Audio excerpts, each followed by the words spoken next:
ദേശീയപാതയിൽ നിർമ്മാണ നിരോധനം ഏർപ്പെടുത്തി ഹൈക്കോടതി ഇടക്കാല ഉത്തരവിറക്കിയ സംഭവത്തിൽ തങ്ങളുടെ ഭാഗത്ത് വീഴ്ച വന്നിട്ടില്ല എന്ന് വരുത്തി തീർക്കാനാണ് സർക്കാരിന്റെ ശ്രമമെന്ന് ബി.ജെ.പി. നേതൃത്വം.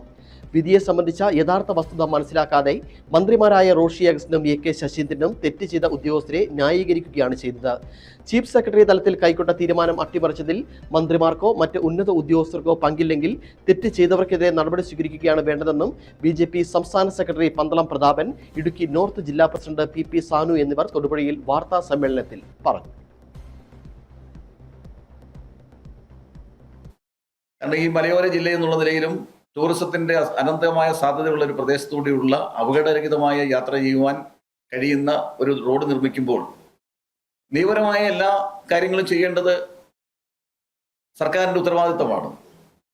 അത് ചെയ്തിട്ടില്ല എങ്കിൽ അത് ചെയ്യേണ്ട ഉത്തരവാദിത്തപ്പെട്ട ഉദ്യോഗസ്ഥന്മാരുടെ വീഴ്ച കണ്ടെത്തി അവർക്കെതിരെ നടപടിയെടുക്കുന്നതിന് പകരം കേരളത്തിലെ 2 മന്ത്രിമാർ ഇന്നലെ വന്ന് ഇത് ഗവൺമെന്റിന് യാതൊരു ബാധ്യതയുമില്ല, ഉദ്യോഗസ്ഥന്മാർ മാത്രമാണ് കുറ്റക്കാർ എന്നുള്ള നിലയിൽ ശ്രീ റോഷി അഗസ്റ്റിനും വനം വകുപ്പ് മന്ത്രി ശ്രീ എ.കെ. ശശീന്ദ്രനും പറഞ്ഞത് നിങ്ങളുടെ ശ്രദ്ധയിൽപ്പെട്ടിട്ടുള്ള കാര്യമാണ്. സ്വാഭാവികമായിട്ടും ഇതാരുടെയെങ്കിലും തലയിൽ വെച്ച് ഒഴിയുക എന്നുള്ളതിൻ്റെ അപ്പുറത്ത് നിന്നുകൊണ്ട് ജനങ്ങളുടെ താല്പര്യം, വികസനമാണ് ഇവർക്ക് ആഗ്രഹിക്കുന്നതെങ്കിൽ ആ വികസനത്തിന് വേണ്ടി ഈ റോഡിന്റെ നിർമ്മാണ പ്രവർത്തനം പുനരാരംഭിക്കാൻ കഴിയുന്ന നിലപാടെടുക്കുവാൻ ഇടതുപക്ഷ ജനാധിപത്യ മുന്നണി ഗവൺമെന്റും ഒപ്പം MP ഉൾപ്പെടെയുള്ള കോൺഗ്രസ് നേതാക്കന്മാരും മുന്നോട്ട് വരണം.